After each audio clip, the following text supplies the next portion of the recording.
Hey, what's up everybody? Today, I've got another video for you for the Samsung Galaxy Note7. We're going to be looking at 5 top cases by VRS Design. We've got a lot of cases to cover in this series, so let's not waste any time. Ian here from Droid Mania, and you're watching my full review. So let's get started. First up, we've got the Damda Glide. This is a one-piece wallet card slot case that's made from a polycarbonate and a thermoplastic polyurethane. Wow, I'm just going to stick to using TPU. Inside the slot for this case, it can hold up to 2 cards. For example, a driver's license or credit card, but you get the idea. In today's video, we'll be covering installation, design, function, and lastly, pricing and availability. The Damda Glide is rated easy when it comes to installation, and here's our first look. I'll say that it does take a minute to learn how to activate the Glide, but once you get the hang of it, it's easy. And now that the case is installed, let's go ahead and take the tour. Along the bottom of the case, you'll notice that the cutouts are precise. They've got a decent amount of room around them, and of course, I checked to make sure that the S Pen was accessible, and we're good there. When it comes to the volume up and down buttons, I found them pretty solid and reactive when pressed, and that you get a pretty satisfying feeling. Up top, it's the usual business. The noise cancelling mic cutout, can't really say anything bad about that. The power button feels the same as the volume up and down buttons, and it works just as well. You've got a decent bezel here at the top and bottom of the phone, but without a decent screen protector, you may not get that lay on the table support. On the back of the case, when it comes to the camera, it sits securely in a deep well. So that got me wondering would it cause issues with our photos, so I took a couple of pictures, and there's no issues here. There's some VRS branding here along the bottom of the case, which does feel pretty good in the hand. And just one thing that I noticed here, it seems that if you drop this phone face down, without a screen protector and using this case, you could potentially damage the edge screen. I purchased this case from eBay for about 20 bucks, it's available now. The link's down below if you're interested, so go and check it out. Next up, we have the Crystal Mix.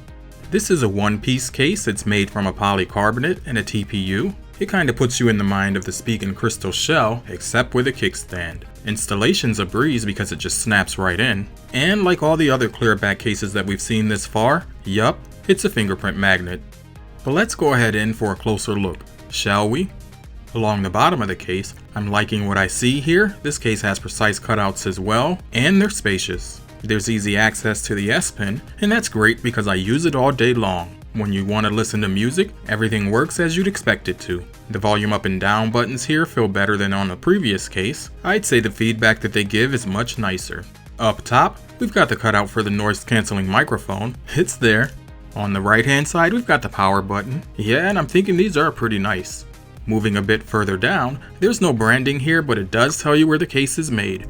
Running the perimeter of the display, you've got about 1 millimeter of protection here. On the back of the case, there's the cutout for the camera. When it comes to my thoughts here, I wish there was a bit more depth for more protection. One thing I really like about VRS is that they know how to make a kickstand. These are made from metal, I believe zinc in fact. There's a magnet here to help it keep closed. If you're wondering does it impact the battery or even wireless charging, I can say personally that I haven't had any of those types of issues. It just works. As you can see, the Crystal Mix is a pretty solid case. It costs about 13 bucks on eBay. The link's down below if you're interested, so go and check it out. Next up, we have the Simply Light series. In this case, it's just that. It's a one-piece polycarbonate that's super thin and light. Oh, and before I forget, it comes with a kickstand. It's got a brushed metal pattern here on the back of the case and it feels really nice. That's also going to be a fingerprint deterrent, so that's a good thing. It says here on the inside that this case is the perfect fit for your smartphone, but we'll be the judge of that. So let's go ahead with the install. And this one is by far the easiest one that I'm going to have today. We'll start by taking a quick look at the front and then the back. If you saw my Spigen case reviews for the Galaxy Note7, then you know that I like the thin fit, and this case is going to give it a run for the money. Why? Let's take the tour and find out. Along the bottom, everything's left completely exposed, and I like that. On the left hand side, you'll see that the volume up and down buttons are left exposed as well. Up top, you've got simplicity at its best. Just take note, there's no drop protection. When it comes to my Note devices, minimal is more, so for me, I always choose design. Here's just a quick look at the kickstand, and just as with the Crystal Mix, you'll find that this one is done nicely as well. As I mentioned earlier, there's no drop protection here, so if you're going for this case, you're going to have to be careful. I got this one on eBay as well for 11 bucks. The link's down below if you're interested, so go and check it out. Next, I have another Simply Fit series case, but with this one there's no kickstand. It's a one-piece case made from a polycarbonate and a TPU. Installation here is rated easy as well. Just slide the phone in, and here's our first look. Right away, I'm going to tell you that this case also has a familiar feeling. It reminds me of the Spigen rugged armor. What do you think? Oh, it's time for the tour. I got it. By now you're seeing the trend here. Cutouts aren't an issue on VRS Design Cases, nor is accessing the S Pen. Everything works just as we'd want and expect. With this case, you'll find that the buttons are raised. They're also tactile and clicky. I also found when I tested that this case doesn't have a lot of play around the volume up and down buttons, which is exactly what you want. It fits nicely. Up top, you've got the long cutout for the noise cancelling microphone. On the right hand side, you've got the prominently placed power button, and it responds quite well when pressed. Moving a bit further down, you'll find some VRS Design branding. You'll also notice that the corners have been beefed up a little bit, and this will help with impact protection. On the back of the case, you've got the cutout for the camera, flash, and heart rate monitor. This case feels really good in the hand, and I really like the brushed aluminum look. At the time I purchased this case, it was about $10 on eBay. I think it's pretty nice, and the VRS is stepping up their game. The link is down below if you're interested, so go and check it out. Last but not least, we've got another popular case. It's called the High Pro Shield. It also looks familiar. It's made from a two-piece polycarbonate outer and a flexible TPU inner. I like the fact that they've combined the outer ring with their trademark kickstand. That's an added bonus. But enough of that stuff, let's get to the install. I combined both pieces of the case back together, and that's because for me I find it easier to do if they're one piece. It's probably the most difficult out of the bunch, but it's still pretty easy. And here's a look at the back of the case. What do you think? It's also got that brushed aluminum design. And speaking of design, let's go ahead and take the tour. For the last time today at least, we've got precise cutouts along the bottom. On the left hand side, you've got firm but responsive volume up and down buttons. Up top, there's a spacious cutout for the noise cancelling microphone. And coming around to the left hand side, there's a perfectly protruding power button that rapidly responds in the right way.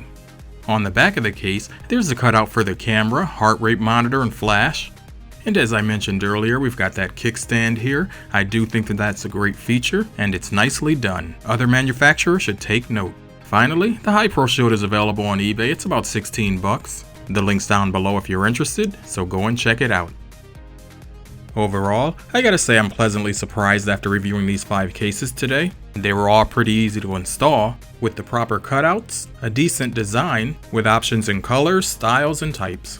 Like I pointed out earlier today, yes, sure, some of these have a familiar look and design to them, but if you're gonna do it, at least make it better, and I think that's what VRS did. These cases are available, they're affordable, and all wrapped up in a nice little package. Yup, for my note, I found another new case.